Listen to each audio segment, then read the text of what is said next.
मेरा नाम मनीष अकेला है। और जैसे हम लोग देखे हैं कि आप बहुत सारा एल्बम में काम किए और भैया लोग के साथ में भी काम किए। हम आते रहते हैं क्लासिक रिकॉर्डिंग स्टूडियो पे, वहाँ पे हमेशा आप दिखाई देते हैं। तो आपसे उतना परिचय नहीं हुआ था, आज परिचय हुआ है, तो आप थोड़ा हमारे दर्शकों को बताने की कोशिश करेंगे। मेरा बहुत सा गाना आया है क्लासिक रगड़ स्टूडियो पर। चैनल का नाम है TCM म्यूजिक वर्ल्ड। हम यहाँ आते हैं, गाना गाते हैं। बहुत बहुत सारा गाना आया है मेरे यहाँ से। बहुत अच्छा स्टूडियो है, यहाँ अच्छा गवाया जाता है। अच्छा यहाँ का माहौल है सब। बहुत से गाना के हमको बहुत खुशी मिलता है यहाँ आकर और गाना वाना गाकर, यहाँ एक्टिंग कर कर।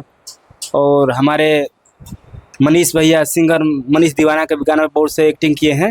जैसे मनीष दीवाने जी के एल्बम में आप बहुत सारा काम किए हैं, मतलब आपको कैसा लगता है उनके पास काम कर कर और काम करते हुए?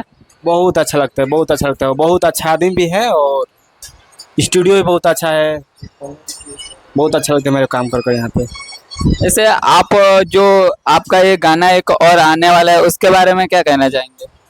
वो मेरा गाना जल्दी ही आने वाला है, वो छठ सॉन्ग है। तो छठ सॉन्ग के बारे में आपका क्या राय है, मतलब कब तक रिलीज कराने वाले हैं गाना को? वो गाना 1-2 दिन में आ जाएगा। कल शूट है गाना। कौन से चैनल पे आएगा? TCM music world.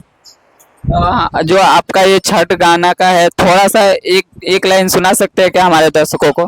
काम कर रहे हैं तो आपको यहाँ पे काम करके कैसा लग रहा है, क्या मतलब बेनिफिट है? बहुत अच्छा लग रहा है, यहाँ बहुत अच्छा लग रहा है। हमारे म्यूजिक डायरेक्टर विशाल भाई भी है, वो भी बहुत अच्छा से गाने कराते हैं। और ये सिंगर मनीष दीवाना वो भी है। दोनों बहुत अच्छे आदमी हैं। यहाँ बहुत अच्छा लगता है मेरे को।